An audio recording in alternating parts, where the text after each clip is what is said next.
Hello guys, this is your fanfic dojo and we are back with our new fanfic, which is What If Naruto Married Multiple Konoichi Part 1.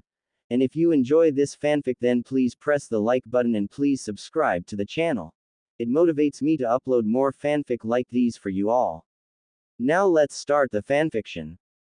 Deep within the forest of death, the Chunin hopefuls of the late year were taking the second part of their Chunin exams. The survival part. Hopefuls from all across the elemental nations were being pitted against each other in a competition of cunning, skill, and survival for the mere chance of being promoted through the ranks. Not to mention the change to bring honor and prestige to their home village in the biannual Chunin exams. All of the other villages, including a reluctant hidden cloud village, had sent their genin teams to compete.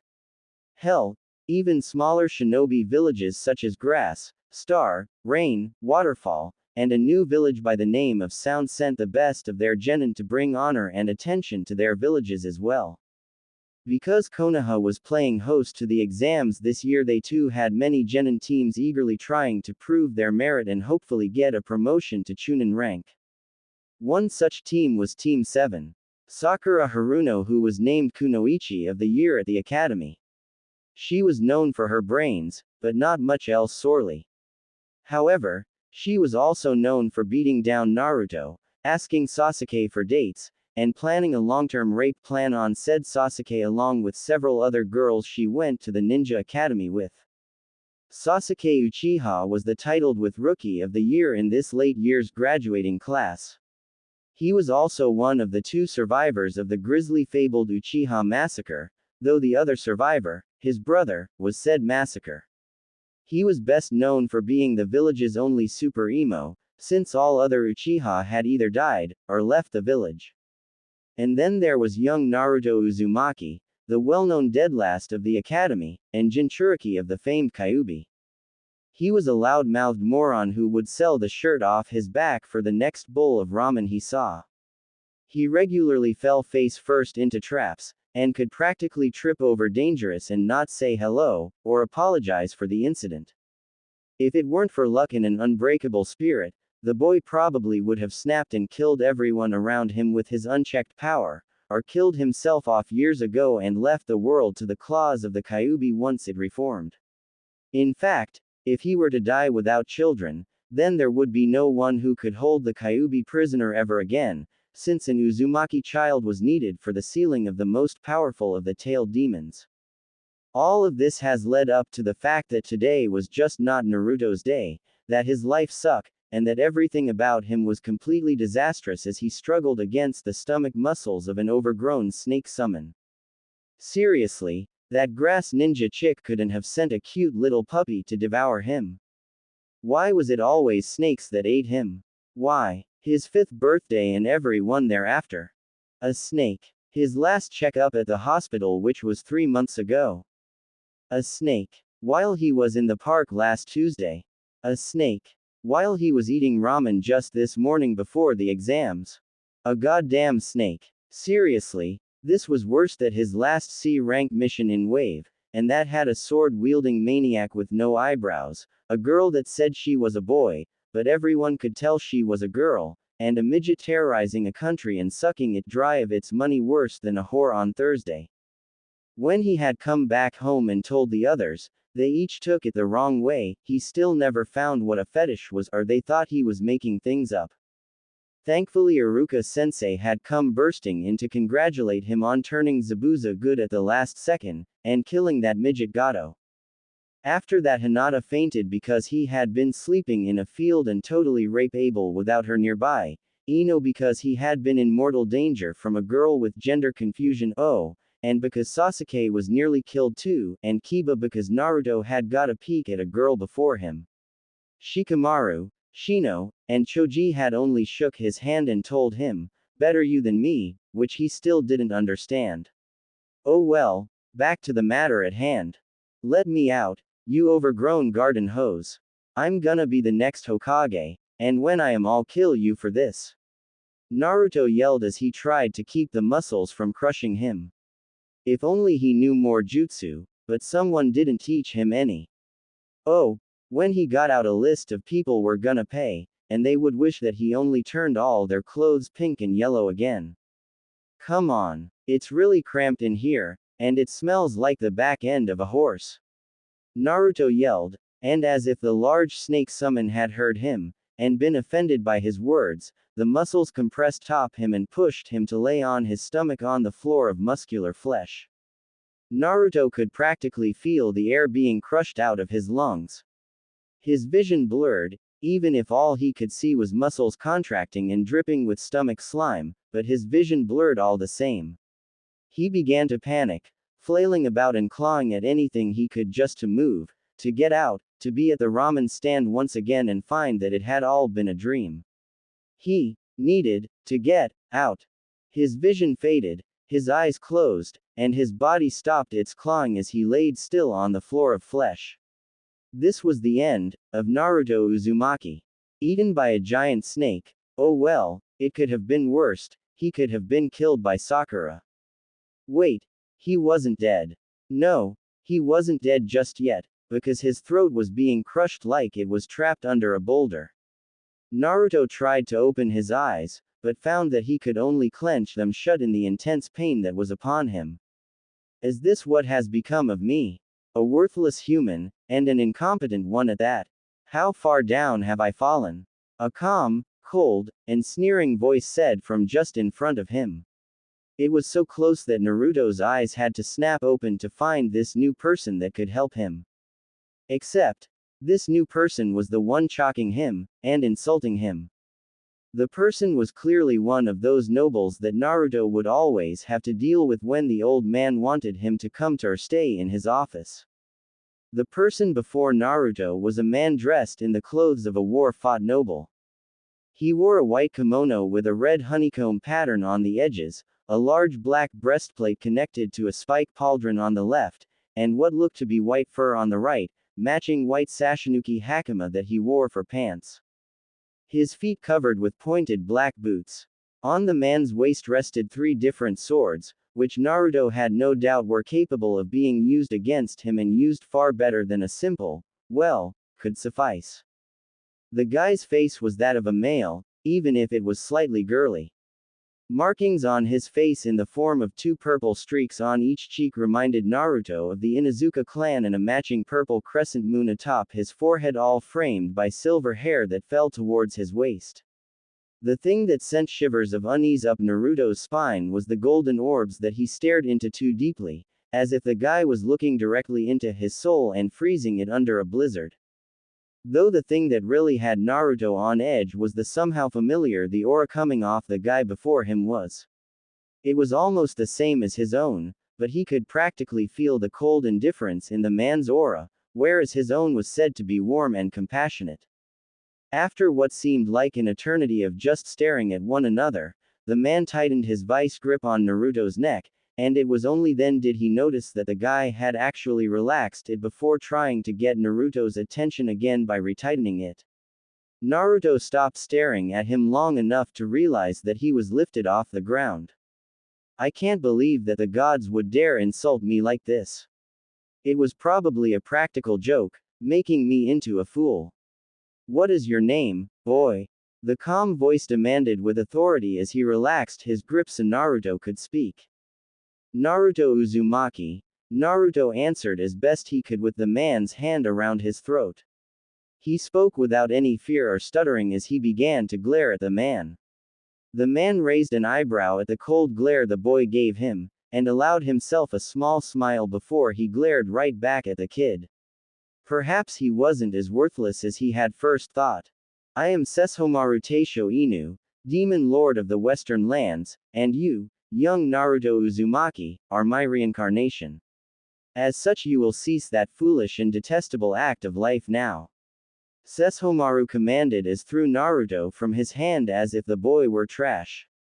Naruto, thanks to years of ninja training, was able to recover halfway in midair and flipped to land on his feet as he slid across the scene. Naruto's blue eyes lost their warmth and became as icy as the winter while he glared at the way Sesshomaru treated him. Listen here, Ss Shakaru. I don't know what you're talking about, or what a reincarnation is, but no one treats me like trash. Naruto yelled at Sesshomaru as the man merely returned to glaring at the boy. Did his stupidity know no bounds? You're a fool for wanting the attention of these humans, and for living among them as such a fool. Sesshomaru said calmly, hoping the boy would suddenly grow a brain and catch on to what was happening. What the hell are you talking about? Naruto yelled in confusion as Sesshomaru actually let out a sigh of annoyance. Apparently not. You've allowed those pitiful humans of this era to turn you into a moron that knows little to nothing without their help. You're weak, and as my reincarnation I shall not allow that. Sesshomaru snapped as Naruto almost flinched back at the cold sneer the man was speaking in. What do you mean? Naruto asked, his voice coming out as a whisper as he lowered his head. He had always been called an idiot, weak, and even pitiful, but for some reason the words of this guy were getting to him where he had not let the words of others get. Sesshomaru then raised his hand at Naruto from across the way, and Naruto stood on guard in case Sesshomaru had a long-distance attack. It was then that a bright white light encamped his vision as Sesshomaru spoke. It will take far too long to tell you. So, you'll just have to remember and relive. Sesshomaru said as the light completely took over Naruto's being. In the light he saw it all, from beginning to end. His entire life up until the point of Sesshomaru's light attack. He watched his entire life in third-person view. He saw his birth from his mother, who was named Kushina and was the previous Jinchuriki of the Kyuubi. He saw his father, how was apparently the fourth Hokage, fight the Kyuubi down to his last second of life. He watched as his parents' last words were to him, and how much they loved him. He watched as the old man fought with the council and the villagers about not killing him while he himself was in a crib sleeping like nothing was going on. He watched as he was almost killed multiple times before he was even 2 years old. He saw the Anbu protect him like he was family. He even saw the old man jump into action a couple of times. He watched it all. He watched Itachi kill his family on the orders of Danzo, behind the old man's back, and how Itachi's final words in the village was for Naruto and Sasuke to grow up and be happy. He saw how Kakashi would hold him during his younger years and talk about his father since when he got older they wouldn't be able to in public. He watched how Asuma would take him out to eat when he was 4, and how many other ninja, who all apparently knew Naruto was the son of the fourth, would do similar things. He even saw how one of the back ninja blocked his memories of those good times saying, "Demons don't get happy endings," and how all of the attention and love had to stop once he turned 6 years old. He saw it all, and he dropped to the floor crying as the light faded and returned him to his place in front Sesshomaru. I really was an idiot, Naruto said as he dried his tears with the back of his sleeve. Sesshomaru merely nodded, not offering any comfort at all. Yes, but that will stop today. No, right now, Sesshomaru said harshly as he fully turned to Naruto instead of watching him from the corner of his eye. He had turned away to not watch the boy cry. He hated such weakness, but for now he'd allow it just this once. You were a fool for wanting their pitiful human attention through practical jokes when you could have focused on gaining it through your power, intelligence, and noble actions. Sesshomaru berated Naruto as the boy didn't even defend himself. Now that he thought about it, Sesshomaru was right. Instead of pranking the crap out of people, he could have been doing things like he did in Wave Country since the very beginning. Who knows just how powerful and smart he could have been if he hadn't been screwed over by most of his teachers, all except Iruka and a few others, or by the ninja that wanted to show him some really advanced stuff. Hell, he mastered the shadow clone jutsu in one night. What else could he have accomplished if he had applied himself to his studies and such? Don't waste your breath, dog. Once I'm free, he'll be nothing more than a smear on the ground. The best he could ever hope for would be to become my vessel of destruction and mayhem. A dark and gruff voice said from the side of both males as a red glow began to appear. It continued to grow and morph until it took the full height and form of the Kyuubi. Naruto gasped as he looked up at the giant fox demon, but then took a look around and realized that the entire time he had been inside his own mind. How could he have not noticed that before? Was he really that much of a complete moron? A small voice in the back of his head said yes, and he replied for it to shut the hell up. Sesshomaru merely glanced back at the Kyuubi as he turned to it somewhat. This was the demon sealed away inside his reincarnation. While not as powerful as himself, or even that of his father, the fox demon was still far more powerful than his half-breed mutt of a brother. It would seem that his reincarnation would be even more powerful than anyone could have thought. Be silent, fox. I'll deal with you in a moment, Sesshomaru said as he turned back to Naruto. You do not command me, dog. I am the Kyuubi, the nine-tailed fox lord, master of all foxes, and lord of the eastern lands back in those times. Kyuubi shouted out as Sesshomaru turned back to him. Naruto wasn't sure what was going on still, but when Sesshomaru's aura started to pick up, and became visible, he knew that the Kyuubi was about to be on the receiving end of an ass-kicking. The white of Sesshomaru's eyes turned blood red as his eyes turned dark blue almost purple color as he glared at the Kyuubi. The markings on him became even more visible and his nails turned to claws as he held up a hand to show them. I said be silent, fox, or should I silence you by ripping apart your throat? Sesshomaru said in a dark snarl as the Kyuubi made a sound. Naruto's eyes widened as he realized that the sound was a whimper, and not just any whimper. The fox had affected him his whole life, so he knew more about animals and the like more than even the Inuzuka clan of his village. He easily recognized the whimper as one of complete submission under an alpha. He didn't exactly know why he knew, but he'd stake money on the theory that it was because he and the fox were tied at the soul. The Kyuubi didn't say another word as it slowly began to morph once again. Naruto was sure that it was going to recede back into the depths of its cage where it once was, but he was completely shocked when it was transforming into a female. That was, if the breasts were any indication. Sesshomaru must have caught Naruto's evident confusion, not that it was that hard to miss, since he spoke up. Kyuubi, as both a fox demon and lord of them at that, is able to change its gender depending upon the gender of whoever is the more dominant in power. This is in order to mate with the more powerful being to ensure its own survival and that of its race. Sesshomaru informed Naruto as Naruto merely nodded, still entranced by Kyuubi having boobs. So, Kyuubi's a girl now? Naruto asked as Sesshomaru shook his head. The Kyuubi and all demons of its nature never had a definite gender. The Kyuubi stayed male this long because it was the most powerful being around, and as such would be male in domain whatever females were in the area. Since I am male, and more powerful than Kyuubi, it became female in order to submit to me and my dominance. Sesshomaru explained further as Naruto nodded again. Well, are all the other tailed beasts like that? Naruto asked as he remembered overhearing someone talk about a one-tailed demon in the Chunin exams while they were walking to the Forest of Death. Yes, each of them is of that nature, except they are different than you. Those humans which contain the tailed demons aren't tied to their soul. Meaning that their demons can affect them far more or less than Kyuubi does you.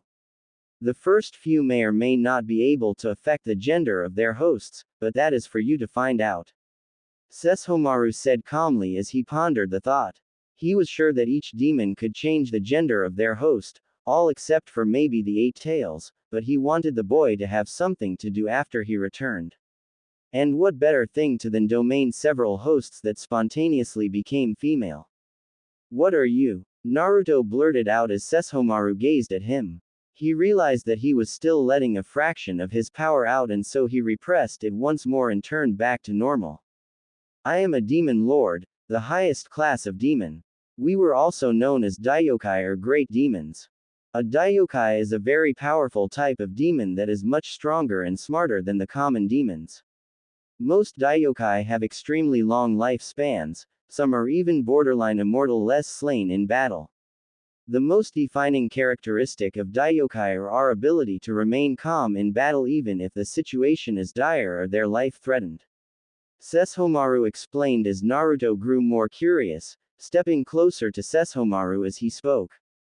And yokai? Naruto asked as Sesshomaru sighed in annoyance once again, but this time more at the fact this knowledge wasn't common anymore rather than Naruto not having it. They are meager common demons. Nothing really special about them since most have no intellect, and blindly follow their instincts. Some of them are smart, but compared to the likes of me they are fleas to be flicked off my fur at any moment I so chose. Sesshomaru said as Naruto stood directly in front of him, gazing up at him with curiosity clear in his eyes. Are there other races, or clans, or whatever? Naruto asked as Sesshomaru nodded. Yes. There are half-breeds, like my younger brother. There are also spirits, holy beings like monks and priestesses, normal humans, and many more subcategories, but we shall not dive into them since most of them have long since died out. Sesshomaru said as he turned from Naruto and gave the boy a sideway glance. He felt very uncomfortable with the boy piercing him with the warmth of his curious cerulean blue eyes. It felt too much like Rin when she had been young and carefree. Naruto, however, was wondering why Sesshomaru had sneered out the word half-breed like it was a poison. Had his younger brother been against him or something? Or perhaps Sesshomaru was just against mixed bloods, or something like that. Hey, you said that you had been the demon lord of the West. What did that mean? Naruto asked, trying to get away from the uncomfortable silence that hung over them. Back in the feudal era of my time, which was about 9,000 years ago, there were very few ninja and many more demons than today. I took over the western lands of the continent I inhabited, and so I was proclaimed as the demon lord of the West. The other area, besides the south and central lands, were ruled by one being or another. The east was ruled by Kyuubi back then as the Fox Lands, the north was ruled by a powerful holy monk named Saint Hakushin. The south was not ruled as a whole because of the various warlords and territories held there, so no one wanted the job of uniting them. It was ruled, however, by a powerful alchemist named Tusen, but he was killed by his most trusted servant Jinichimaru. The central lands were a place of neutrality. We of the lords would wage war there or in the southern lands if we ever fought, but those were few and rare between times. Sesshomaru said as Naruto nodded, only understanding the basics of what Sesshomaru was talking about.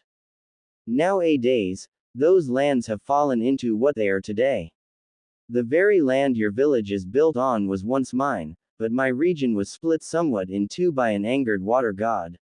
Now, your land is that of the east, but it was once all part of the lands west of the ocean. Sesshomaru said, his voice of indifferent reminiscences as Naruto watched him. It was then Naruto had a thought.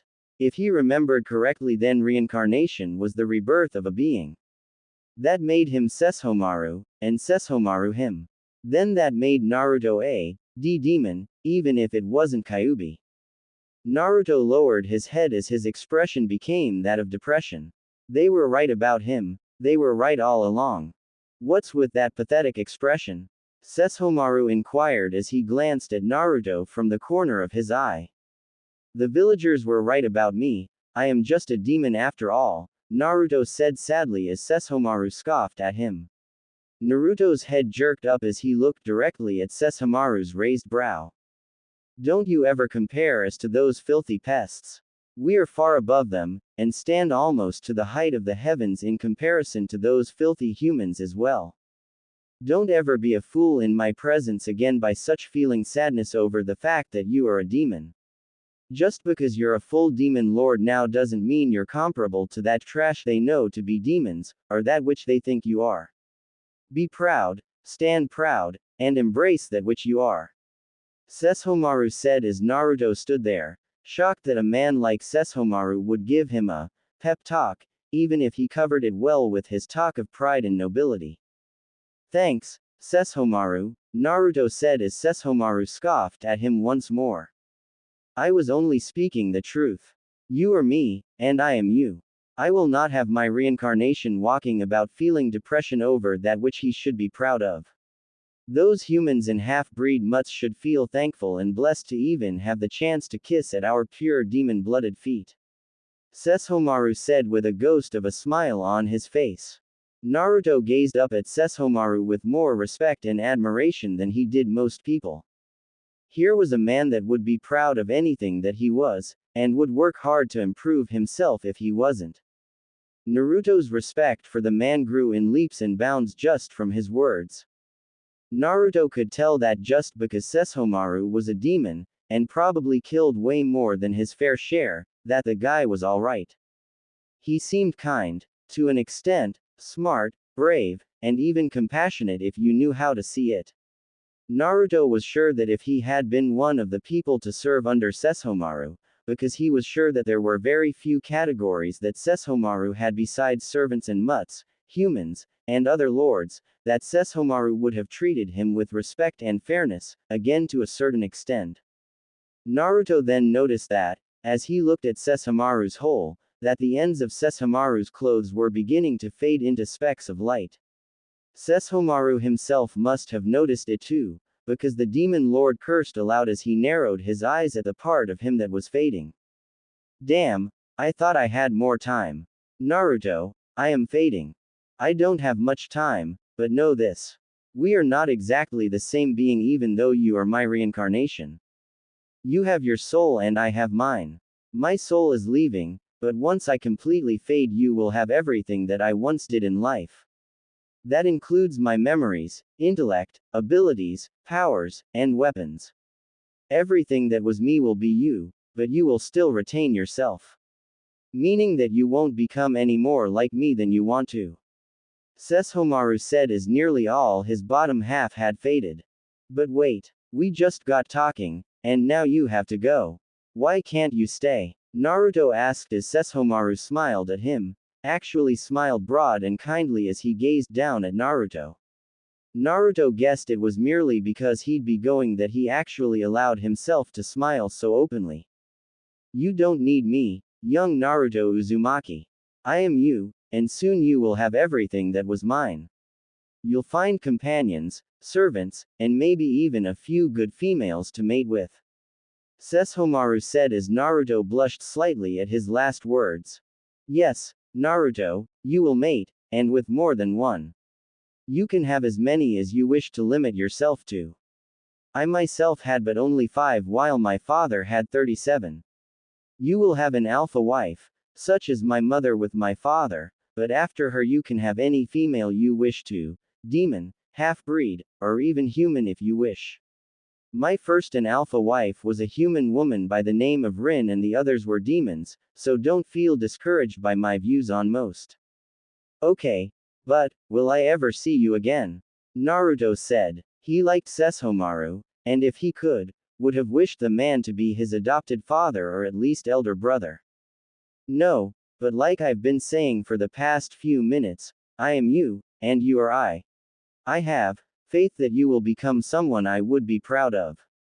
Become the person I could not be, do the things I could not do, and love all those you hold dear to you as I could not. You are Naruto Sesshomaru Uzumaki, and you will be a great reincarnation, young and unpredictable Naruto. Sesshomaru said as his head faded, his last words echoing as he disappeared, I believe in you. I will be great, Sesshomaru. You just watch. I'll raise our legacy once more, from this moment forth. I am Naruto Sesshomaru Uzumaki, and I will become just as great as you were. I will be the demon lord of the East. Naruto declared as he watched the last particles of Sesshomaru's being disappear. He smiled with newfound determination to become every bit as great as Sesshomaru. Suddenly there was a blinding light that filled his vision before everything went into a blackening darkness. Naruto Sesshomaru Uzumaki would become a name and man to be feared. Naruto awoke within the stomach of the large snake which ate him. He was surprised to find himself far more disgusted with the fact rather than panicked by it.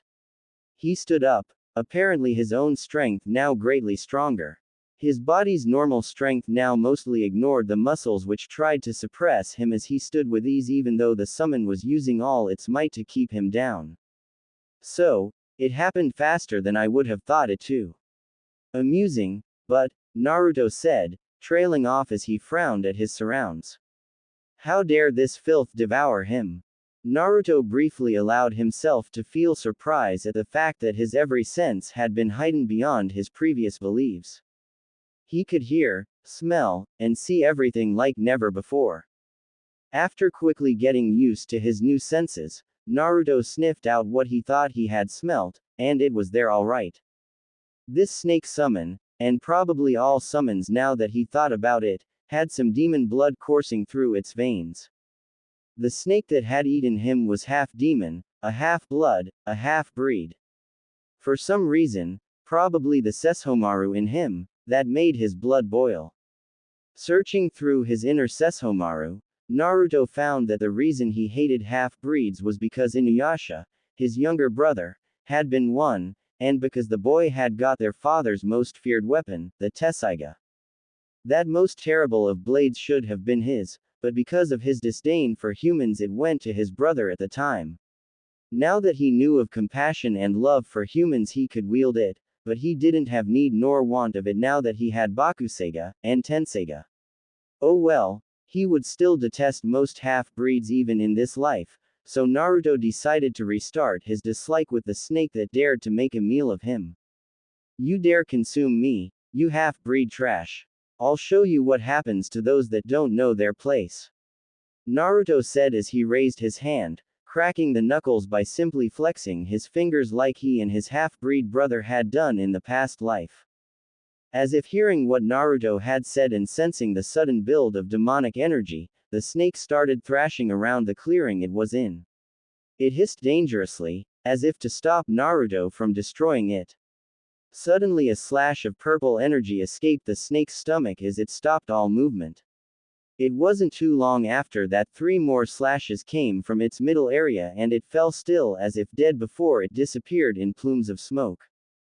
Naruto stepped out of the smoke as he flexed his fingers once more. As he watched the smoke fade into nothingness. I allowed you to live, trash. Be sure that next time we meet that you know your place when confronted with the Lord of the East, Naruto Sesshomaru Uzumaki. Naruto sneered at the smoke as he knew the snake wouldn't die so easily. Naruto looked at himself as he raised a brow. He didn't know that Sesshomaru's very clothes would become his own while still inside the snake's belly. He wore Sesshomaru's armor, including the spiked pauldron that covered his right shoulder instead of his left like Sesshomaru's had. It was attached to the upper section of his cuirass. From Sesshomaru's memories, he knew that when damaged, his armor would automatically regenerate itself using demon energy. His brow rose even further as he realized that both his armor and his long flowing sash had a more land of earth influence, as opposed to the customary land of fire armor and sash that was normally worn by nobles from his country. Oh well, he could fix it with a snap of his fingers, done. His kimono top, which was mostly white with a, instead of red chrysanthemum flower crest at the collar and sleeves, held an orange color instead, showing that he is of royal birth. He wore the same type of pants that Sesshomaru did. The Sashinuki Hakama, a type of traditional flowing pants, were gathered at the ankles producing a ballooning effect like with Sesshomaru's own. His footwear consisted of flat-pointed ankle-high boots, instead of his blue shinobi sandals. The right side of his collar featured the crest of the Azai clan, the human name for the great dog demon clan, if Naruto remembered correctly from his previous life's memories. Naruto looked over his left shoulder only to see a long, thick, and yet soft fur that he could feel coming from his shoulder, but wasn't exactly sure where it started from on him. It was blonde unlike Sesshomaru's silver one, which meant that it was a natural color thing and not just one of Sesshomaru's weapons. Naruto turned his attention to his right hip as he looked down at the 2 swords hanging from it. Tenseiga was there, and so was his Bakuseiga. Naruto breathed a sigh of relief when he looked at Tenseiga. He wasn't sure why since the sword couldn't be used to kill, but he was glad to have it all the same. It reminded him of his father, or past life father as it were. Deciding to find some water to wash off the strong scent of snake guts and see his face in, Naruto sniffed at the air in order to find a stream or something. He was able to pick out the scent of running water and fish not too far from where he stood, so he turned to his side and began walking toward it as the smell got stronger and stronger with each step. As he moved toward where the water was, having walked for a full minute, 3 small patches of ground rippled like liquid as it gave way to a genin team from the hidden rain village. Naruto didn't even bother with them as he continued to move toward the water. He needed something to see his face in to be sure he didn't have that blue moon in the middle of his forehead. We should capture this guy and have him lead us back to his team, in case he doesn't have the scroll. One of the 2 males on the team whispered as they looked in the direction Naruto walked off in. Naruto could easily sense and smell them, but he wouldn't bother himself with killing them off if they didn't attack him. He could, however, hear every whispered word they spoke. Why not? If he doesn't have the scroll and refuses to cooperate, then we can always leave a fresh corpse behind for those poor woodland critters. The only female of the team said with a chuckle. Naruto could easily pick up that she was obvious in control of the team as they leapt into the trees above his path to water. I can't wait to kill one of Konoha brat. The last member of the team mumbled as they all picked up speed while suppressing their chakra as if Naruto still couldn't sense them.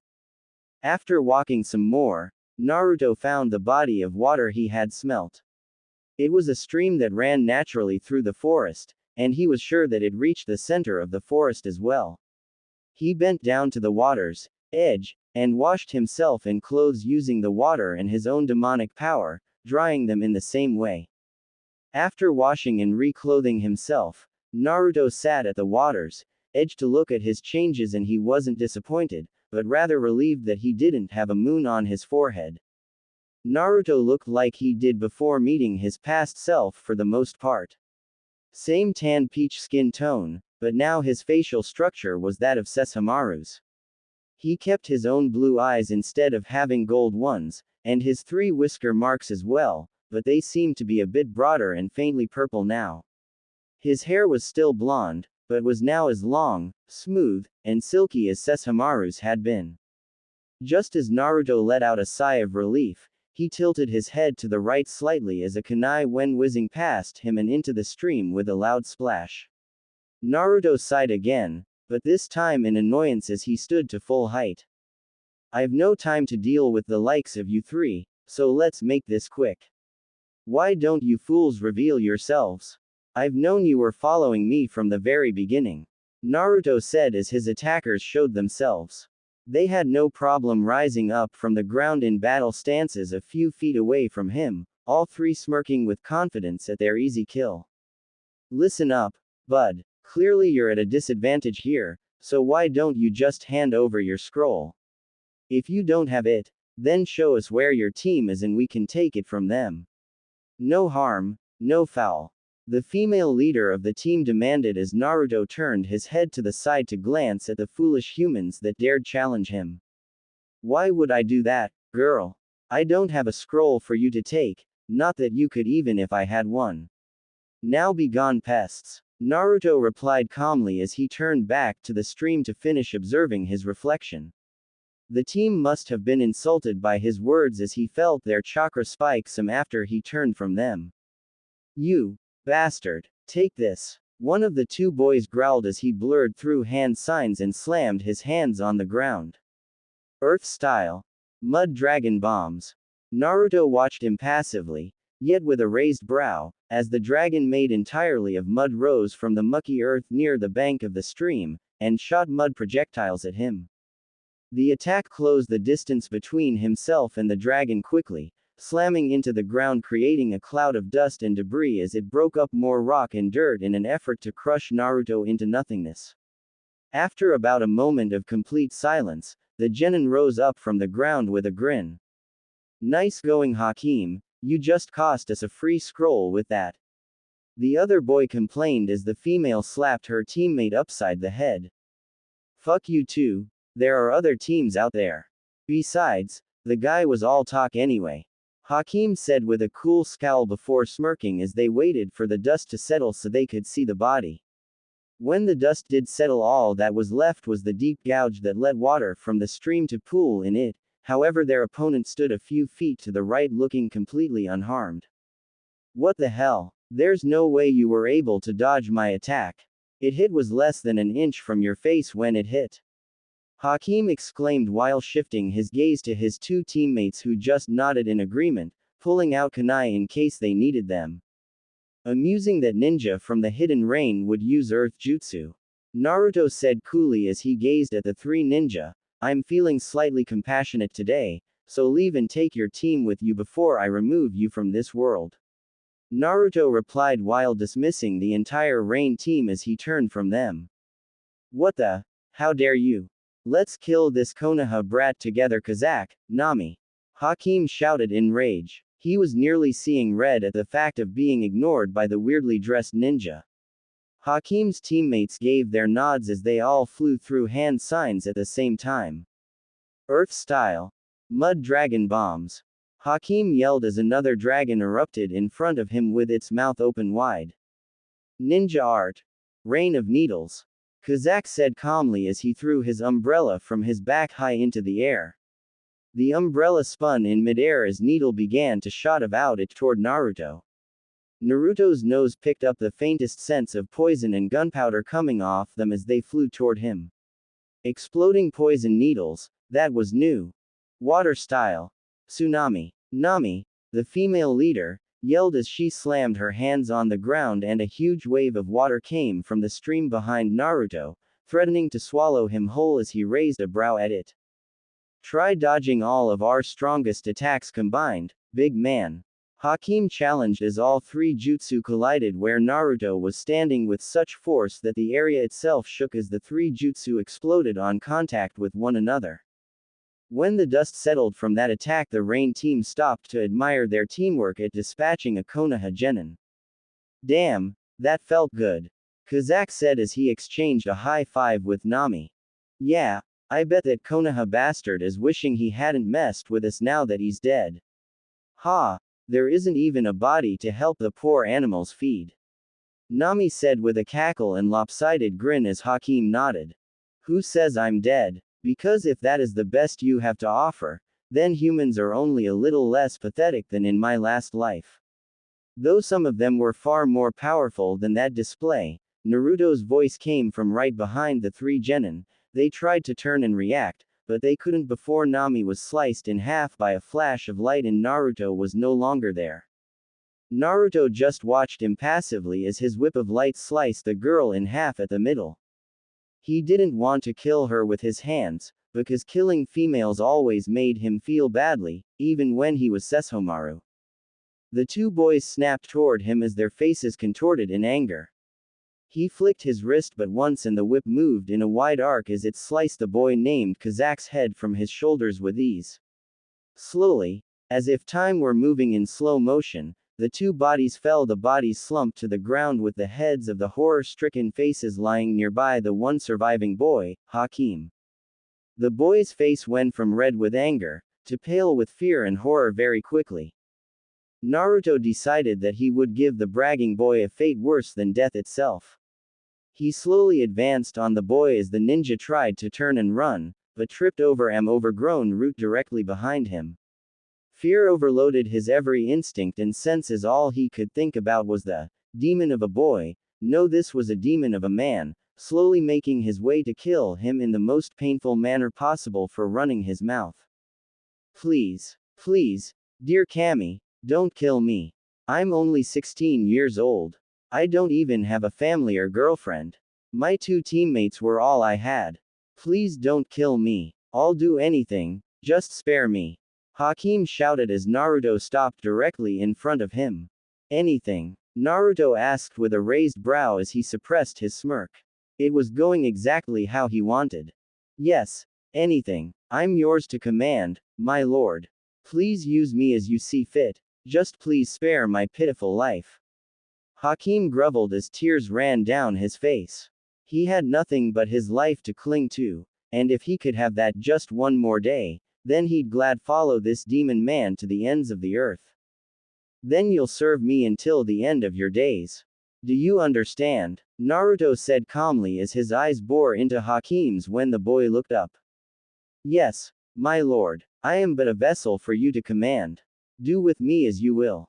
Hakim said as he bowed lowly, his nose in the dirt as Naruto watched him with a raised brow. It reminded him of someone from his last life. Oh yeah, Jaken. What had ever happened to his favorite servant and imp? Oh yeah, he had died in battle, but that didn't mean that he couldn't return, if he and Tenseiga had anything to say about it. Good. Then you will serve me as you have always, Jaken. Naruto said as the boy looked up slowly in confusion. Hakim's confusion, and fear, only grew more once he saw that Naruto already had one of his swords out and was in mid-swing with it. The sword slashed him in two, but it felt like his soul had been cut and then re-sewn with new thread as he fell backward into the ground. There was no physical wound to be had, but the boy's mind and soul were forever changed as he got off the ground with the worst headache he ever had. Suddenly memories and mindsets that weren't his own flashed before him as another life was played through his mind. The worst part was that he couldn't stop anything that was happening to him as this other life seemed to weave itself into his very core. As he got up, all of this happening in the span of a few seconds, he knew everything and more of what he was, and who he served. Hakim said as he rubbed his head, but then he looked up and saw a sight that he hadn't seen in many years. True, he seemed to have changed in appearance, but there was no mistaking that aura, or those blades that rested at his right hip, Lord Sesshomaru. Nice to see that you're awake, Jaken. A peaceful sleep I hope. And it's Naruto now. Naruto said with a small smile on his face. Though he'd never admit it aloud, as neither Naruto nor Sesshomaru, he had always held a soft spot for the imp. The demon had followed him literally into hell and back simply because of his loyalty. Plus, it helped that at some points along the way that Jaken was quite amusing. Lord Sesshomaru, what happened to you?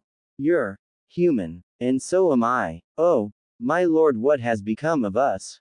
Jaken, now refusing to go by that stupid name Hakim, said as he wept tears of disgust at being a pitiful human. Relax, Jaken. We may appear to be humans, but our auras and beings are still that of demons. Naruto said as inwardly sighed at the fact that Jaken would never call him anything but Lord Sesshomaru. Jaken nodded slowly as he started to remember some things. He then remembered the most terrifying thing of all. He had willingly attacked Lord Sesshomaru. He got back down on the ground, nose buried deep into the earth as he groveled at Naruto's feet. Naruto raised a brow at the act, but said nothing as he was too amused by it. Oh, Lord Sesshomaru, please forgive me and this pitiful body's actions earlier, my lord.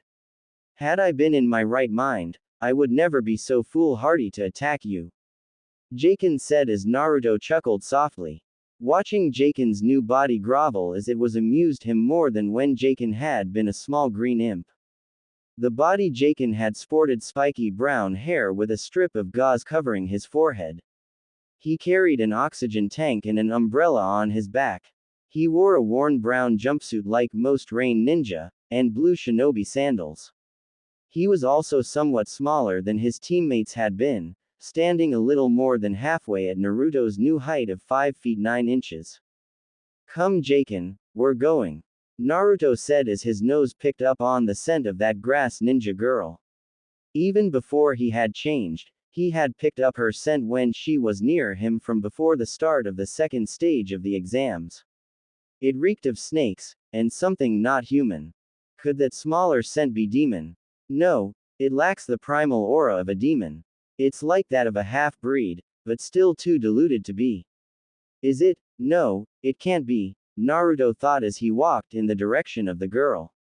His nose could tell the body was that of a female, but the scent wasn't.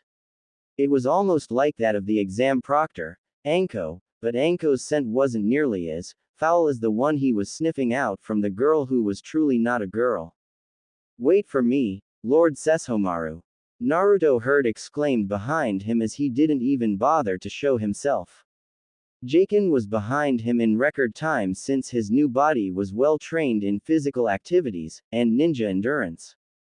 Let's move fast, Jaken. I can sense those two. I'm forced to call teammates fighting that snake being. Naruto said as he let his new sense of smell lead him towards his destination. He and Jaken took toward the trees as Naruto flew and Jaken hopped from tree to tree keeping pace. This is most wonderful, Lord Sesshomaru. Now I'm able to keep pace with you and not be left behind. Jaken said as Naruto allowed himself a small smile.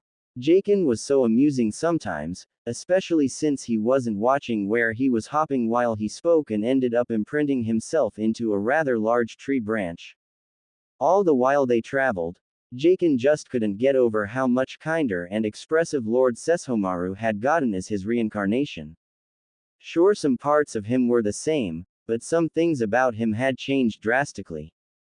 He talked more now for one, as he had been speaking about the reincarnation thing.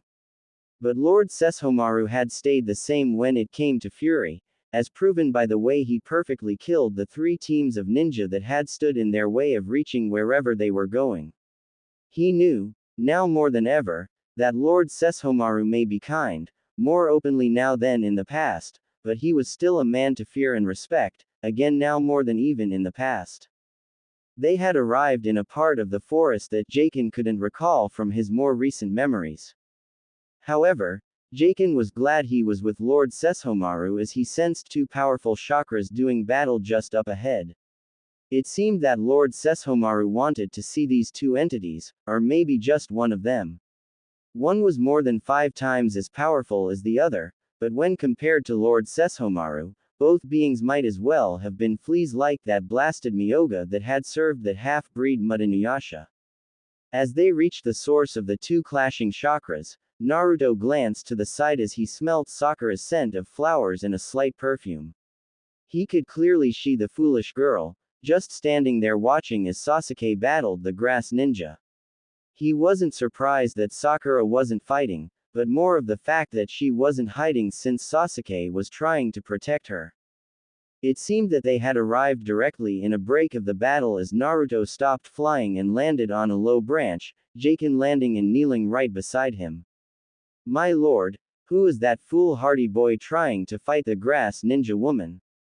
Jaken asked since he was pretty sure Naruto held the answer. That boy is Sasuke Uchiha, and he seems to be getting toyed with by the grass woman. Naruto said quietly as he surveyed the battle with cold, calculating eyes. Jaken expressed his shock with widening eyes as he remembered many things of the Uchiha clan. I see, Jaken said as he too watched with interest.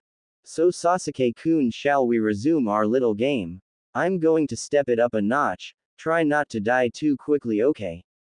Grass Ninja said as she cocked her head slightly to the side while pulling out a kunai. Sasuke just grabbed a kunai from his own holster while trying to catch his second wind to continue fighting. He didn't get much time to as he watched the girl close the distance through his Sharingan. Punches, kicks, and slashes from the kunai in their hands was either blocked or dodged by the other. Sasuke held his own barely as he managed to block and counter whatever attacks came his way. However, his opponent was too skilled for him to land any attacks as he was slowly being pushed back by her. Come now, Sasuke. Don't tell me that's all you've got left, the grass Kunoichi taunted as she strung together combinations that Sasuke was barely able to dodge thanks to the powers of his Kekkei Genkai. Naruto was not impressed by the fight in the least. He barely had to shift his eyes to keep up with the high-speed battle before him. He could see every small move they made, but could see Jaken, out the corner of his eyes, trying hard to keep up with the woman's movements. He didn't blame Jaken for it though. The woman was at least as strong as a Jonin, while Jaken's body was probably only trained up to Chunin standards. Sasuke silently prayed for an opening to strike when he spotted one. Quickly he wove inside an off-thrown slash and gave his opponent a vicious back fist to the stomach followed by an uppercut that had her falling back. Until she went with the hit and rolled low into a sweeping kick, knocking Sasuke off balance as she then finished up with a rising cartwheel kick that sent him flying into a nearby tree. Naruto raised a brow at the very snake-like fighting style the woman was using as he glanced at Jaken from the corner of his eye again. Jaken. Naruto called as Jaken's head jerked up to him. Yes, my lord. Jaken asked in response. Are there any powerful ninja who have an affliction with snakes, or snake-like creatures in this time? Naruto asked as Jaken took a moment to think. Yes, my lord. There are only two which come to mind that have made reputations for themselves in this time. There is Orochimaru of the Sannin, and Anko Mitarashi, also known as the Snake Whore of Konoha. Jaken said as Naruto sneered at Anko's nickname. He was sure she didn't give herself that name, but just to be sure. Are those titles self-proclaimed, Jaken? Naruto asked as Jaken shook his head. No, my lord. From my time in the Hidden Rain, I served under a powerful ninja named Hanzo before his death. He gave the three legendary Sannin their title in battle against them during the Second Ninja War. They were supposedly the only ninjas to survive in battle against him. Jaken explained as Naruto nodded. And of Anko? Naruto asked shortly as he continued to look at Jaken from the corner of his eye. It is more of a dark mark on her rather than an appeal to herself. It was given to her in place of her former title of Snake Princess. She was known as the Snake Princess back when Orochimaru was a part of the Hidden Leaf, but when he fled she was still there for them to take their anger and hate out on. They beat her, and named her the Snake Whore for Orochimaru's actions, my lord. Humans can be so cruel, Jaken said as Naruto nodded to the last sentiment. He knew all about human cruelty. Did they harm her sexually? Naruto asked as Jaken shook his head. Gladly enough, the humans of this village have some morals. Though I can't say that the physical and mentally abuse done to her haven't taken their toll on her. Did you see her at the beginning of this examination, my lord? Such a poor human girl, almost like that of poor Rin, Jaken said as Naruto's spine stiffened, but relaxed as he snarled at the thoughts creeping into his mind. What if Rin had been in Anko's place, or even his? He would have crushed this village down to every last man, woman, and maybe even child if they had abused Rin like they did himself and Anko.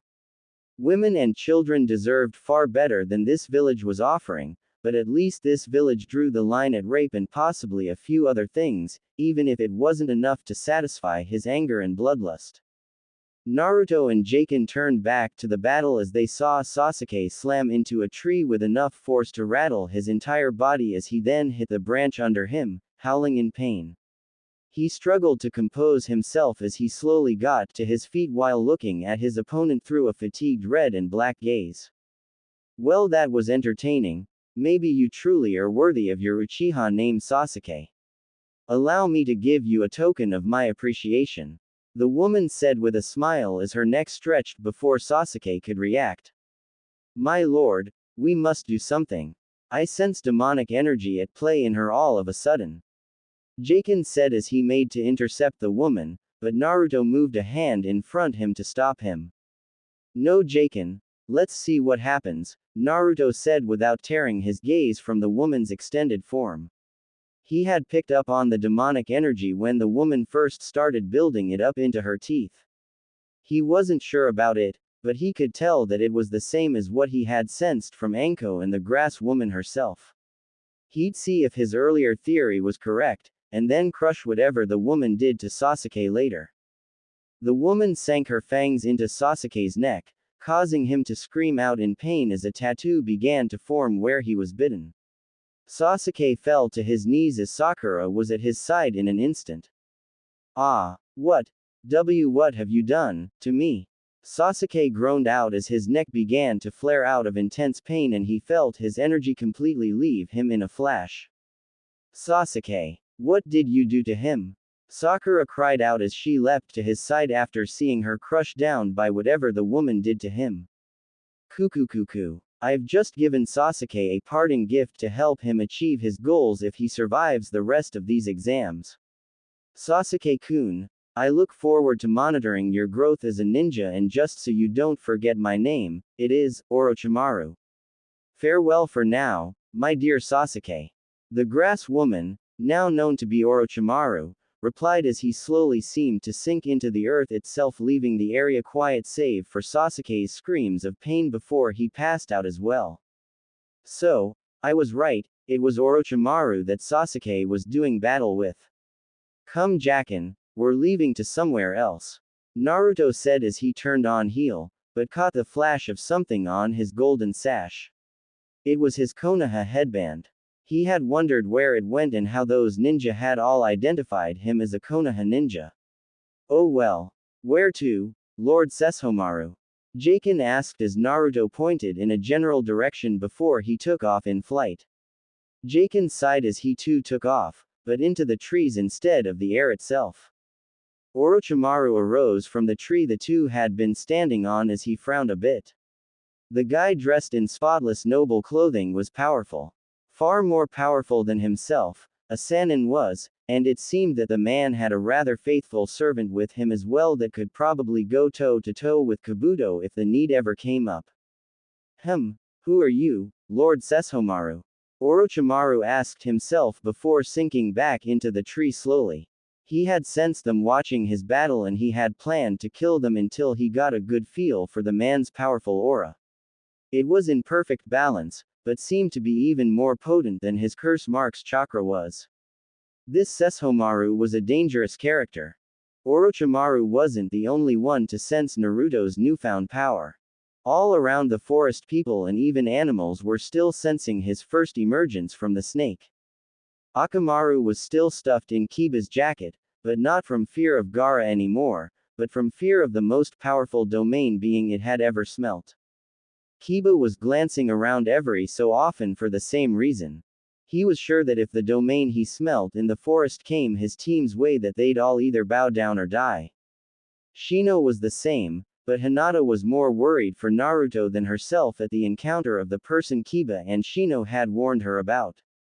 She wasn't an animal ninja, so she couldn't sense out anything but the large amount of chakra this guy possessed, and when she had tried her Byakugan, much like Neji had, she had nearly gone blind from glancing in his direction.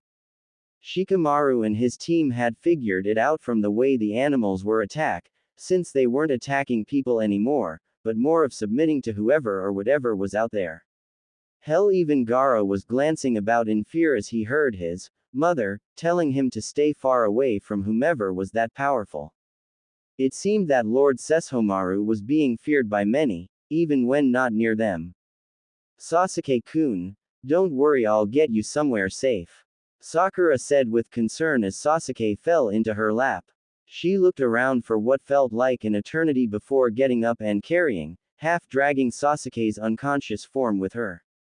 For a moment, she stopped when she remembered her other teammate, and the fact that he had been tossed somewhere into the forest by the gust of wind at the grass Kunoichi earlier. That's right, I almost completely forgot about Naruto. What can I do? I can't just leave him out there and behind, or we can't pass the second exam. But, right now, Sasuke-kun is here and needs me more than ever. Sakura thought as she gripped Sasuke tighter. Soon another voice, her inner fangirl, had popped into her head with its own opinion about how to go about this delicate situation, and what decision that Sakura should make. Just leave that idiot out there. The moron, it was his own fault for not being more prepared. He's better off wherever he is. Probably sleeping in the trees somewhere dreaming about his precious ramen. All that matters right now is Sasuke-kun and getting him somewhere safe. Inner Sakura shouted in her normal love-struck rant, to which Sakura agreed wholeheartedly since her inner voice never failed her before. Right. That ramen-lovin' idiot can fend for himself. I know Sasuke-kun can find us 2 scrolls and a way to pass without him, and I'm sure he'll probably find us before the end of the exam anyway, so it wouldn't matter. Sakura said, agreeing with her inner self as she dragged Sasuke along with her to find shelter, completely unaware of the fact that Naruto stopped in midair as he suddenly growled menacingly at seemingly nothing. Jaken stopped on a branch just behind his lord as he felt Naruto's energy rise some, and heard the growl. Lord Sesshomaru, is something the matter? Jaken asked somewhat fearfully. If Lord Sesshomaru was growling at something or someone, that meant they were dying today, and far worse than the person could possibly imagine. Someone, somewhere, has just insulted me and my beloved ramen. They shall pay dearly for their ignorance, and they will pay with their lives. Naruto said, completely serious and entirely ominous as Jaken gulped in great fear. He had no clue about this ramen that his lord liked so much now, but whenever Lord Sesshomaru was insulted, the person who dared make such a foolish mistake ended up headless by sundown. Naruto didn't dwell on it much as he continued flying toward his newest objective. He was going to find Anko and see if he couldn't get a few answers out of her about what had happened to Sasuke, and why Orochimaru was in the exams. Jaken kept giving him sideway glances, and finally Naruto couldn't take it anymore. Something the matter, Jaken? Naruto asked as he continued to sail through the air while Jaken kept pace tree hopping. Actually, and please forgive me for this my lord, but, Spit it out, Jaken. Well my lord, earlier you mentioned that you've only just came into your present form. I was wondering, what your plans for the future were. Jaken said as Naruto glanced at him. The question itself was an affront to his pride as Sesshomaru, and his trust in Jaken for the man to have even asked such a question of him when he should have just followed him. That's none of your concern, Jaken. You are simply to follow while I lead. Naruto snapped before he even realized it. Jaken seemed to expect the answer, but seemed disappointed all the same. He seemingly wished that Lord Sesshomaru would have trusted him with more knowledge in this life than he had in the last. Of course, my lord. Please, forgive me for not remembering my place, Jaken said somberly as he lowered his brown hair-covered head. Naruto sighed. He honestly hadn't been thinking about anything long-term other than the fact that he was going to take over the entire elemental nations. For now he was simply going to rely on the Leaf Village for a bit, before moving elsewhere and start building a name for himself. Then he'd take over towns, territories, and nations until he could have it all. In his time as Sesshomaru, he had simply inherited the western lands from his father after the man's death, but that hadn't stopped him from going around his land and crushing any signs of resistance or revolt. Naruto sighed again as he used his hand to move the strands of hair from his face. Jaken, I'm sorry, Naruto said quietly, the part of him that held Sesshomaru's immense pride hating the words as if they were poisoned. His own, as Naruto, wouldn't even allow the words to come out any louder. It was only thanks to his enhanced demon hearing that Jaken caught the whisper barely. Excuse me, my lord. Jaken asked in disbelief as he could have sworn he heard his lord and master for well over a millennium mutter an apology for the first time, besides to Rin. Forgive me, Jaken, for snapping at you. You've been a faithful servant for as long as I can remember, and have been with me for the longest of times. Even in death you answered my beck and call as I took you from the peace of the afterlife to serve me once more. You deserve to know that I have no plans set just yet, and that I am still thinking about how to go about obtaining my goal. You, Jaken, are a true loyal servant, and I am proud to call you my friend. Naruto said kindly as he looked at Jaken, having stopped to give his small speech. Sesshomaru, while never one to show any open emotions, had always considered Jaken a true friend, and Naruto had come to like Jaken's company over the few hours they spent together. The imp now ninja had teared up at Naruto's heartfelt words, wiping his tears away with the back of his sleeve. Naruto couldn't help but roll his eyes. Jaken could be so emotional sometimes. Oh, Lord Sesshomaru, I had no idea you felt that way. Thank you, my lord, for your kind and noble words. I promise to serve you better in the future. I should have known not to question your impeccable judgment. Please forgive me. Jaken wailed as he cried water spouts. Naruto merely chuckled mentally as he turned from Jaken and began to float off in Anko's direction. Come Jaken, we've wasted valuable time with this emotional nonsense. Let's go, old friend. Naruto said with a smile as he flew off without waiting for his loyal servant. He heard Jaken give an indignant cry of agreement and glanced to his side as he saw Jaken right beside him, hopping through the trees with newfound strength and determination. Naruto merely chuckled to himself. Jaken sure was a strange one. Hours later, as the sun were giving way to the night, Sakura managed to find a large tree with a hollow base for a place to lay Sasuke in. She set up traps around the area before tending to the young Uchiha with utmost care that one would save for their lover. Sasuke-kun's fever is going down, that's good. I'll have to keep watch and keep an eye on him. Hopefully we won't be attacked until at least Naruto can find us, or us him. Sasuke-kun and I will have to look for Naruto when he's feeling better, and then we can somehow get a scroll. We've only got a few more days to complete this portion of the exam. Sakura thought tiredly as she changed the cool, damp cloth on Sasuke's forehead. Her thoughts of not being attacked were already unheard as the Sound Genin team was not far away, watching the tree like hawks on prey. They hid in the higher tree line as they watched the girl and the Uchiha from above. When do we attack Sasuke Uchiha? I wanna see what's so special about him anyway. One fidgeting and excited male asked.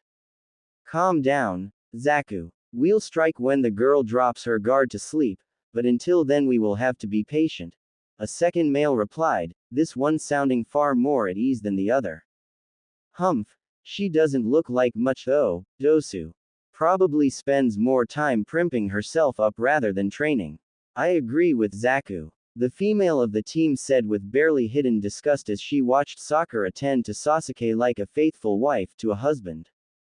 I don't want to wait Dosu, we can take care of them right now. Right, Kin. Zaku all but shouted as he watched the tree with an insane gleam in his eyes. Kin, the female, made no moves to answer him as she was too busy sneering at Sakura's pitiful acts of devotion. If only the girl knew the pleasures of serving a truly powerful lord and master, like Lord Orochimaru. Geez Zaku, why not just alert everyone to our position?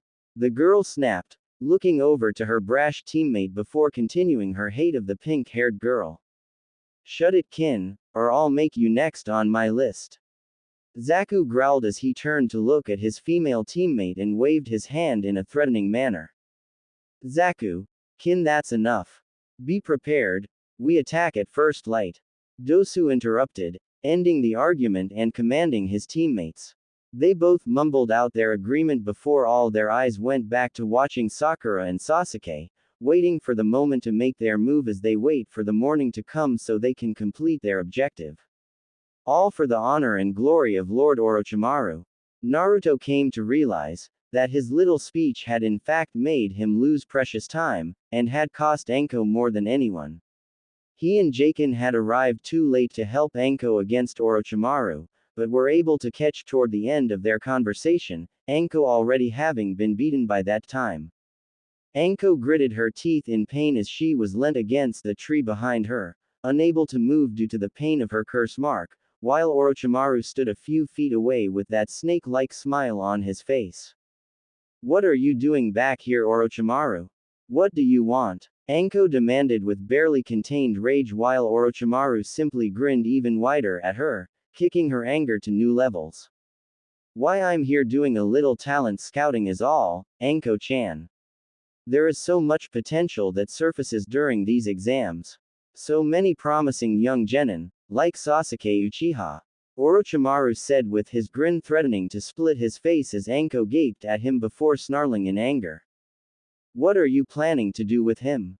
Answer me, damn it. Anko yelled as he only chuckled darkly at her. Poor Anko, jealous that another will take your special place in my heart. Orochimaru asked as he closed the gap between them and began to caress her cheek with his hand. My lord, now would be the perfect time to strike the snake. Jaken whispered to Naruto, whose hand had been steadily getting closer to gripping Bakuseiga until Jaken's voice snapped him back into reality. Thanked Kami for Sesshomaru's calm, cool demeanor, or else Naruto would have gone batshit on Orochimaru at touching a woman at all without her permission. No, not yet, Jaken. We must learn all that we can before we engage him. Killing him will be child's play, but the information he holds is worth a few minutes of him staying alive. Naruto said calmly, but placed his hand on Bakuseiga just in case Orochimaru went overboard with anything he didn't like. After all, he did have Sesshomaru's memories, and if there was one thing Sesshomaru despised more than half-breeds and humans after meeting Rin, it was rapists and blatant perverts. I don't want a special place in your twisted dark heart, you can keep it. Anko replied as she spat her words venomously, trying to keep her shudder of disgust off her face at having the snake Sannin touching her. Orochimaru frowned before he moved a bit closer to her. If you must know, it's not what I'm planning to do to him, but what I've already done. Young Sasuke now bears my curse seal, and if he survives the taste of power the mark will grant him, then he will seek me out in the future to obtain what he truly desires. Orochimaru said, before leaning into Anko's ear to whisper with glee, power. Anko could only let her eyes widen in horror, at the memory of when he applied the curse seal to her all those years ago. She remembered the pain, the fear, and total helplessness as the seal burrowed into her chakra coils and left an undeniable presence within her. Naruto and Jaken heard every word from the snake's mouth as Naruto's frown seemed etched on his face. He did not care if Sasuke went to the fool of a man for power, but if Orochimaru didn't get away from Anko in the next 10 seconds, then his life would pay the forfeit. Now do you understand, my dear former student? But alas, I must leave now, Anko, as I can feel the Anbu moving towards the forest. Do tell the Hokage that if the exams are stopped for any reason, I will crush Konoha and all who live within its walls. Orochimaru said, his warning staying Naruto's blade as he was sure that Orochimaru had some trick up his sleeve just in case he died. The snake man stepped back and began to sink into the ground, but not before he was struck in his back by something that stung like a whip and burned worse than one of Jiraiya's fire jutsu, leaving Anko alone and still prompted against the tree. Anko glanced up in disbelief as a whip-like stream of green light slashed across Orochimaru's back while said man hissed in pain. The last sight she saw before blacking out was a noble man and what looked to be his loyal ninja servant landing in front her. The very last sight she took in was the noble's face. He looked almost, in her exhausted and tortured vision, like that golden-haired fox brat she liked. Excellent work with your whip of light, my lord. True, you were not able to kill that despicable human, but the wound you gave him will scar to his pitiful human soul and never heal. He'll have that for as long as he should live until you kill him, or he should get extremely lucky and kill you, which shall never happen. Jaken said as he and Naruto landed in front of Anko's prone form. Naruto ignored most of Jaken's words as he stared in suppressed anger at Anko. He couldn't fight the Sannin without knowing exactly what the snake-obsessed man was up to, and what the deal was with the curse marks. Thanked Kami for his Sesshomaru patience, and calm. Heal her, Jaken. That mark on her neck is producing demonic energy, and you should be able to quell it better than I at the moment. Meanwhile, I shall see to my thoughts, and see what I can gather from both encounters with this Orochimaru. Naruto said as he turned away from Jaken's green glowing hands and stood gazing into the distance the opposite way. It seemed to him that Orochimaru had created some sort of seal that impeded demonic energy into the person in which he bit, or was that his only means of placing this cursed mark onto others? Closing parenthesis. The energy would then act as all demonic energy does, and try to balance itself with whatever energies were already within the body. Since half-breeds were already endowed with demonic energy since birth, the balancing would be natural. However, from his days as Sesshomaru to even now, humans were almost always killed in the end when they were given demonic energy. Plus, he wasn't sure how chakra would react with it either. During his time as Sesshomaru, He had seen humans die when they were normal and were sudden given demonic power, so how would the chakra of today mix with it? He had seen it happen before with normal humans who wanted something they could not control. They almost always ended up dead. Luckily, he had figured out some time ago that it took a Daiyokai, a powerful yokai like Jaken, or a half-breed Dai Hanyo like Inuyasha to help balance the demonic and other energies within the human body. Inuyasha had done it when that human girl he married, Kagome, had taken in too much demonic power to protect the mutt. Jaken had done it for various humans along their travels together, and he himself had done it after learning from Jaken to help save Rin's teenage life after she absorbed the demonic powers of one of his more powerful, and apparently untrustworthy, dog demon generals. If his theory was correct, then Anko, and most likely all others affected by this demonic mark, could be helped by him and Jaken in gaining complete control over their curse marks. It would take Sesshomaru a few test tries on people of no matter to him, but he would be able to adjust the amount of demonic energy within the marks in order to sustain those he tried it on as half-breeds. On one hand, creating and increasing the world's population of half-demons disgusted him to no end, but on the other, it was helping keep good people sane, and if they were to try anything he could always kill them. Hell, he could probably even convince some of them to become his servants and followers, and if he was lucky, maybe even a few mates. Such tough choices. I'm all done with her, Lord Sesshomaru. The poor dear seemed to have been in a constant influx of demon energy that caused serve pain and even a powerful form of paralysis. She's quite lucky that Orochimaru didn't keep her in the state much longer, or she would have surely gone insane or died. Jaken said as Naruto turned back to him and nodded.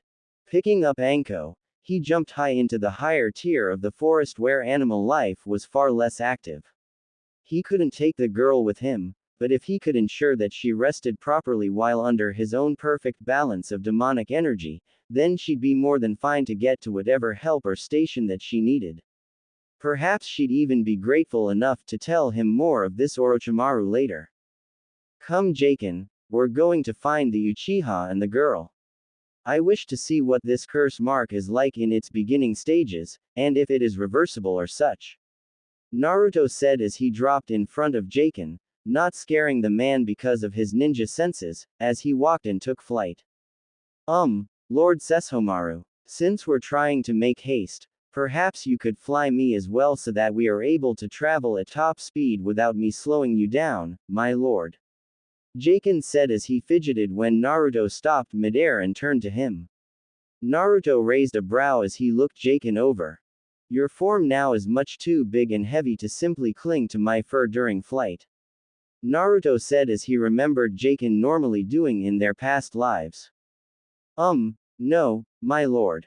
I know that, I was suggesting the key cloud. Remember? Jaken said as Naruto looked through his memories. Ah, yes. He did remember a sparkling red cloud of dust that could carry any and all that he wished.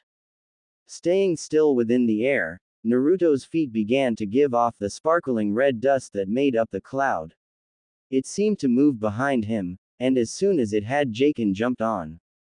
Still being still, the cloud began to grow out and move as it sped through the forest in the direct that Naruto's mind wielded it to. Jaken breathed a sigh of relief as he sat against Naruto's legs while the cloud moved. No offense, my lord, but jumping about this forest all day and night is hard work. I just need to rest a bit, and then I'll be ready for anything. Jaken said as Naruto simply nodded, the smile on his face conveying volumes of amusement and mirth. Tell me, Jaken, what is the rest of the world like? The other countries, I mean. Naruto said as Jaken blinked. Well, the Hidden Rain has a new leader since Hanzo was defeated and killed. No one knows his true name or even sees him, but we all know of his assistant. She is called Kami's Angel due to the wings she uses to see around the village in her beauty. Also, in the Hidden Rain it is constantly raining, but for protection purposes instead of natural occurrence. Jaken said as Naruto raised a brow. Really now? Naruto said, the last part quirking his interest as Jaken nodded. Oh yes, my lord. Each raindrop is made of chakra, and our mysterious leader is able to see all people who the drops fall on. The only reason I know is because I used to help with capturing low-level unwanted people as D-rank missions with my now-dead team. The fools, attacking you and thinking they could survive with their lives, Jaken said as Naruto chuckled inwardly. How about the other villages? Any information on them? Naruto asked as Jaken nodded. Yes, there have been much occurring these last few years. Like the rise of the Hidden Sound village in the land of rice fields, which is now being called the Land of Sound. No one outside the land knows how, but the village just sort of happened to come up overnight. Plus, it's been taken away jobs from the major 5 villages as well as the minor ones. Jaken said as Naruto's curiosity seemed to grow as Jaken spoke. Well, for starters, it was taken missions from Waterfall, since they are next to become a top village if they ever get a real and permanent leader. Then it started muscling in on smaller villages' jobs to throw off suspicion. It wasn't even a full year before suddenly the Wind Daimyo began giving away missions from his own hidden village to the Sound. It wasn't a debated and 50-50 deal either, he just started giving all the high-paying missions to them directly, and that was why the Hidden Sound started to really become known and why they're in this exam to begin with. Our spies in the rain tell us that the Otokage and the Wind Daimyo have become real good friends since even before the start of the missions. So as politics play it, the Cage of the Hidden Sand couldn't be outdone, so he too became friendly with the Otokage. It wasn't long before their villages began to do joint missions and the like. There were even rumors that the Sand broke off its alliance with the Hidden Leaf to join in one with the Sound and help it become a major village. Jaken said as Naruto narrowed his eyes. It's Orochimaru. Naruto said with obvious disdain as Jaken jumped at bit at his words. That snake, my lord. But how? Jaken said, not questioning his lord's theory, but curious as to how he came to the conclusion. A village pops up from nowhere, in a land that had no need for ninja, and then it becomes a force to be noticed in less than 2 years if I'm correct. It gains the attention of a major daimyo, and suddenly becomes friendly with the very village that it's taking good money from. It's obviously that filth, because he left a trail that was too snake-like for most to see. Naruto said as Jaken thought about it, and nodded in agreement. It's also obvious that the Hidden Sound and Hidden Sand are up to something together, but as to what I don't know, yet. Naruto said as the cloud they were riding on slowed its pace some as Naruto sniffed the air. They were getting close, and daylight had only been about an hour ago. They were making good time to say they had backtracked and doubled over at least 20 kilometers in less than 4 to 5 hours. Naruto and Jaken descended off the cloud as they stood watching things from the tree line. They both easily smelt out the Sound Genin, and the others that were in the area, so they suppressed their chakras and demonic auras as they watched the Sound Genin move closer toward the tree Sakura and Sasuke's unconscious body were in. Jaken, we will do nothing. We shall simply watch what unfolds in until I wish to make our presence known. I wish to see how my teammates and the others fare against these Sound Ninja. Besides, it would be a waste of my time and effort to dispose of those 3 humans, and it would be the same of you. Do not dirty your hands with their blood, Jaken. Naruto said as Jaken nodded beside him as they watched things with interest. Jaken supposed that his master didn't want to let others know of his change in power until it was absolutely necessary. Anko awoke to the bright light of morning on her face. She groggily sat up as visions of before came to the forefront of her mind. She jumped to her feet and brandished a kunai while looking about.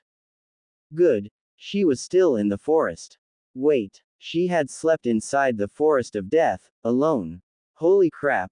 Why was she still alive with the wild tigers that she knew were close to her area?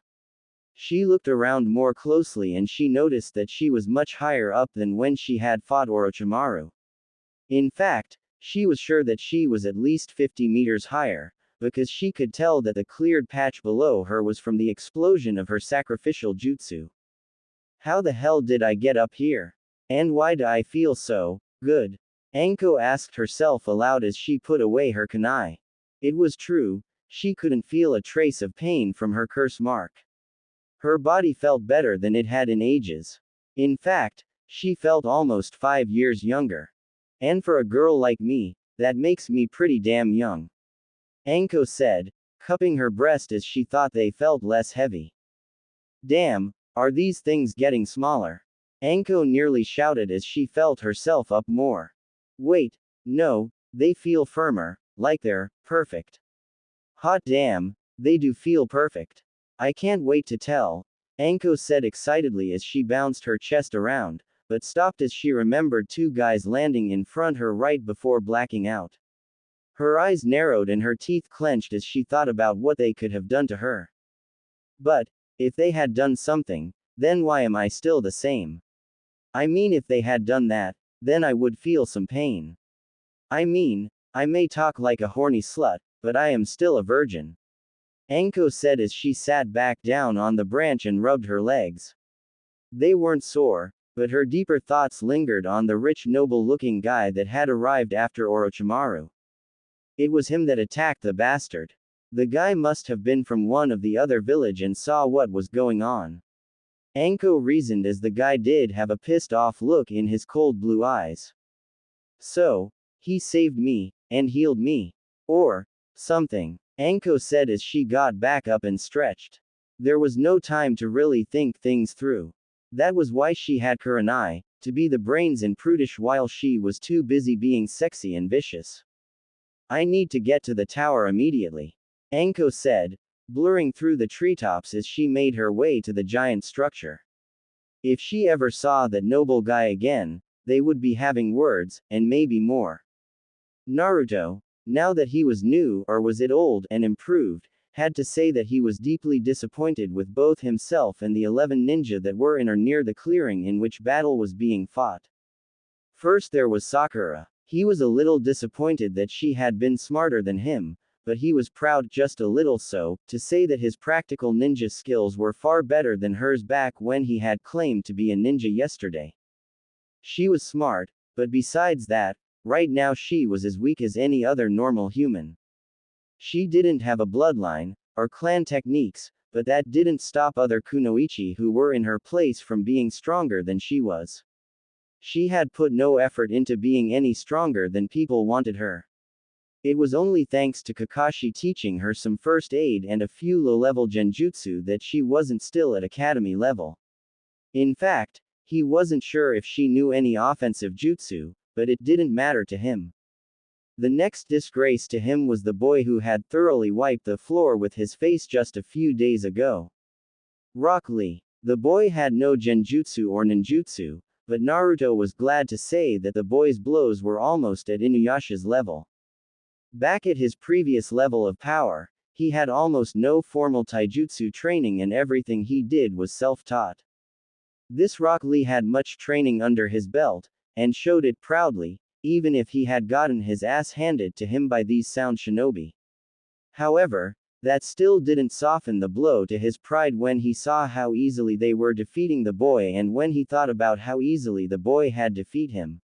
Even if it was before his improvements, and he was a made moron, Sesshomaru, and Naruto just as much, did not like being seen as weak.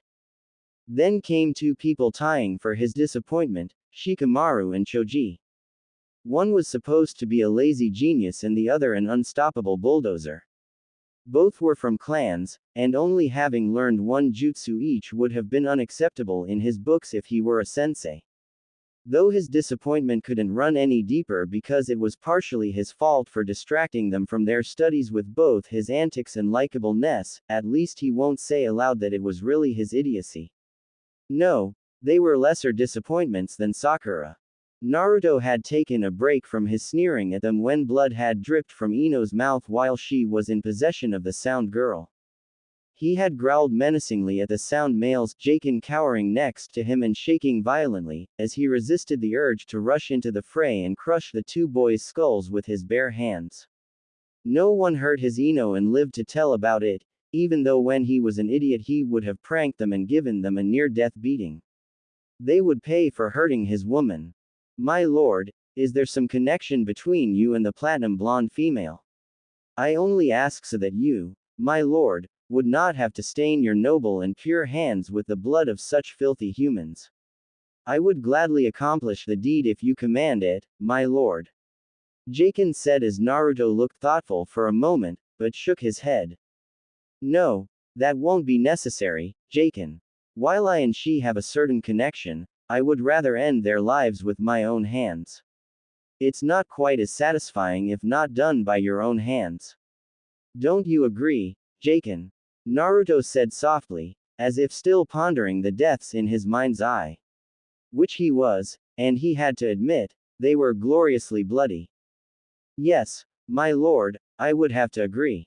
Killing one's foes is something to be done by oneself.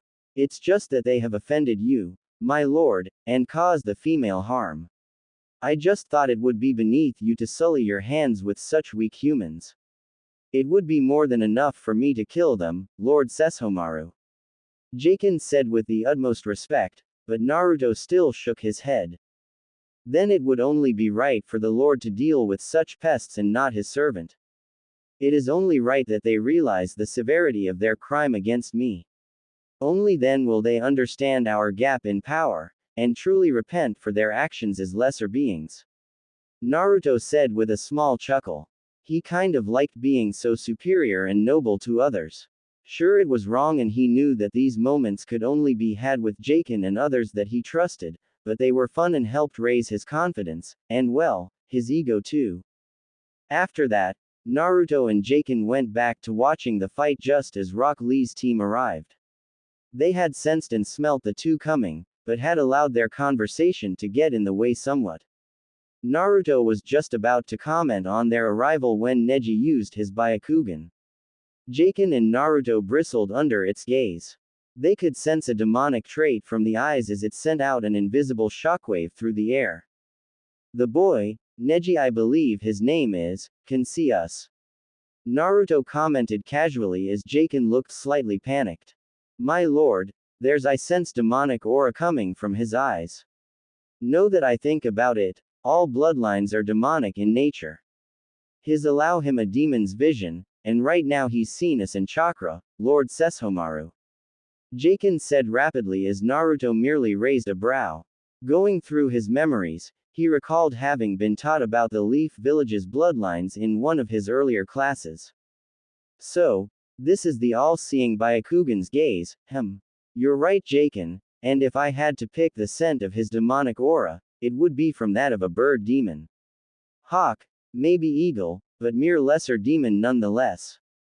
His clan's vision may outstrip ours, but my speed and abilities greatly make up the difference in vision.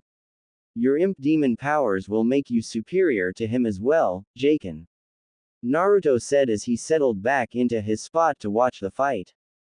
Neji had stopped his Byakugan as he sensed 3 dark chakras. The first he wasn't very powerful, but it was more than enough to make him worry. The second was at least 5 times greater in terms of amount and control, but it was still nothing to really worry. He was sure he could defeat it if he had to. However, the last one had made him almost see complete dark light. The power, the aura. It was like staring into a solar eclipse. So dark, and yet so light. It was perfect. Complete perfection in aura made real. Neji didn't know whether to applaud the person with such power, bow down before them just to save his and his team's lives, or to be completely overwhelmed by it. It was so unreal. It was like an ocean of blood had washed over him the moment his eyes saw it. He knew one thing for sure, if nothing else. This was the person they were supposed to avoid, and here he was, so close to them. Like a wolf stalking its prey. What's the matter? Neji, what's wrong? Tenten said as she saw Neji's eyes widened and his euphonious step backward. His mouth was agape in silent horror, and she knew something was not right. We have to get out of H here, Neji whispered as his eyes darted directly to where Naruto and Jaken were.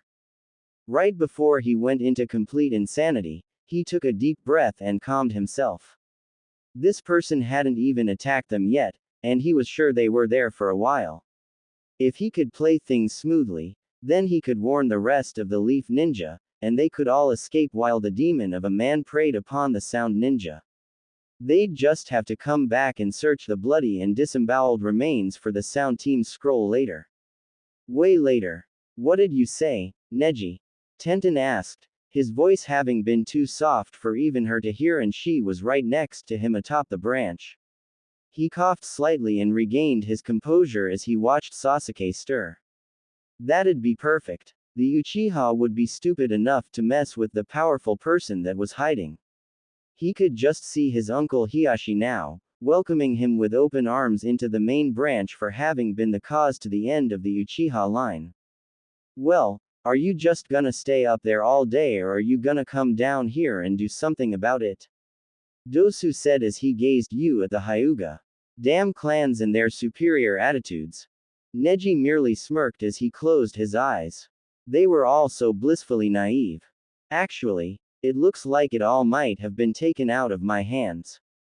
Neji said as Dosu looked up at him in confusion, but his eyes and the eyes of the others widened as they all finally sensed the demonic dark chakra leaking from Sasuke's body and becoming visible in the atmosphere. Really now, how could those humans not have noticed that until just now? Pitiful, I say, Jaken said as Naruto glanced at him with an amused smile. We can't always hold humans up to our expectations, Jaken. They were a bit more preoccupied with the Sound Ninja rather than sensing out the Uchiha boy's power. Naruto chided gently as Jaken blushed in embarrassment. Yes, my lord. But still, such sloppiness is not accepted back in the Hidden Rain. One must always be aware of their surrounds, and all the foreign energies around them. Though some of our genin think they're above such lessons, Jaken said as Naruto chuckled darkly. I think me and my team defeated such a team with those poor skills at the start of the exam, Jaken. Naruto said as he couldn't recall whether they had killed the team or not. Probably not, remembering that they hadn't actually killed anyone yet. Well, at least he had yesterday, and twice even. Naruto was snapped from his thoughts when he felt the demonic aura coming off of Sasuke increase to its fullest. The tainted chakra enveloped Sasuke like a dark shroud as he awoke and stood at his full height. Glancing out the corner of his eye, he saw that Jaken was not the least bit worried, but rather disapproving. Jaken was shaking his head at Sasuke's antics as he sat with his legs crossed. Honestly, the boy is far too disgraceful. He has no control over the demonic aura at all, allowing it to rise to its fullest while he doesn't retain its true power. He's just using it all willy-nilly. At least that half-breed Inuyasha knew how to control himself and reign in his power in the presence of humans. Just look at the poor things, shaking like leaves in the cold wind. The boy is brass and arrogant, my lord. Can we simply not do away with him? Jaken said like a mother scolding her child on manners. Naruto chuckled a bit at the image of a mother Jaken, but shook it away as he gazed at Sasuke while the boy spoke to Sakura about who hurt her. He knew those two would be together somehow, even if he did have a liking for her, though now his standards and likes were higher now with Sesshomaru's tastes coupled with his own. No, we can't kill him, Jaken, this is what we were to observe. It seems that it really does give one the aura and markings of a demon, but not a high one. I would say he's in the power of a lesser demon right now. Let's see what else he can do, Naruto said, trailing off as Sasuke made an Avenger speech, and the stupid boy, Zaku, opened his mouth to tell Sasuke he was the one to hurt Sakura. Naruto watched as the other Leaf Ninja cleared the area for Sasuke and the Sound Ninja. He felt relieved that Ino had ended her jutsu to return to her own body. Oh, he was also relieved for the others too. Naruto and Jaken as Zaku used his slicing airwaves jutsu to attempt to destroy both Sasuke and Sakura, but also saw how easily Sasuke had moved the girl behind Zaku. They watched as Sasuke easily batted Zaku back to his teammate Dosu while said bandaged boy gazed at Sasuke in fear and awe. I believe that covers just about everything he can do, my lord. Enhanced strength and speed seem to be the extent of this power. Jaken said as Naruto nodded.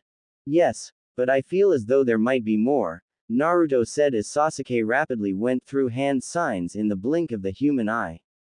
Naruto saw each clearly and yawned as he copied them with a smirk on his lips. The bastard would have to be faster than that. Fire style. Phoenix flower jutsu. Sasuke yelled as he inhaled, exhaling multiple fireballs. My lord, are there? Jaken asked, trailing off as Naruto nodded.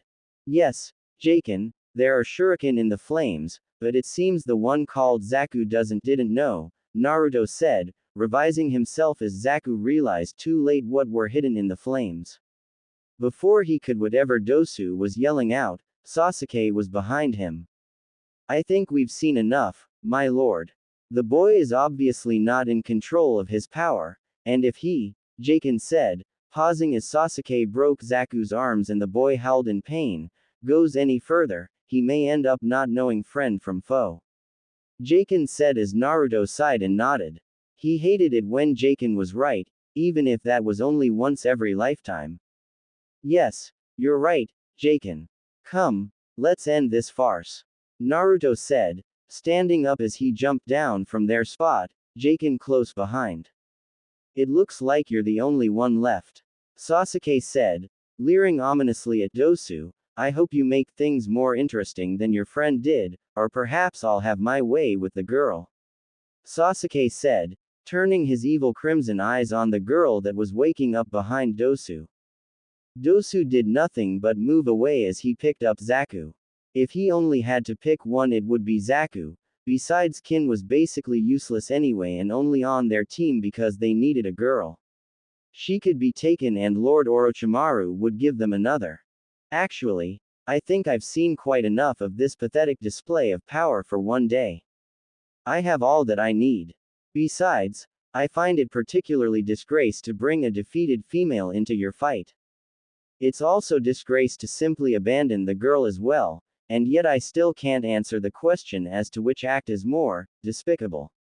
A calm, silk, yet dangerous voice washed over the scene as everyone's eyes were drawn to the regal-looking swordsman and his smaller ninja accomplice, both who were walking calmly onto the clearing, though the smaller man walked several steps behind the man with the swords.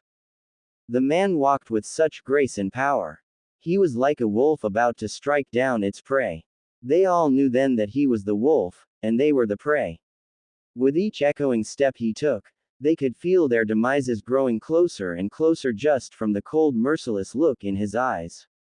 He walked like a predator and they were his lambs to slaughter. They all watched the walk of Lord Naruto Sesshomaru Uzumaki, and they grew paler with each step,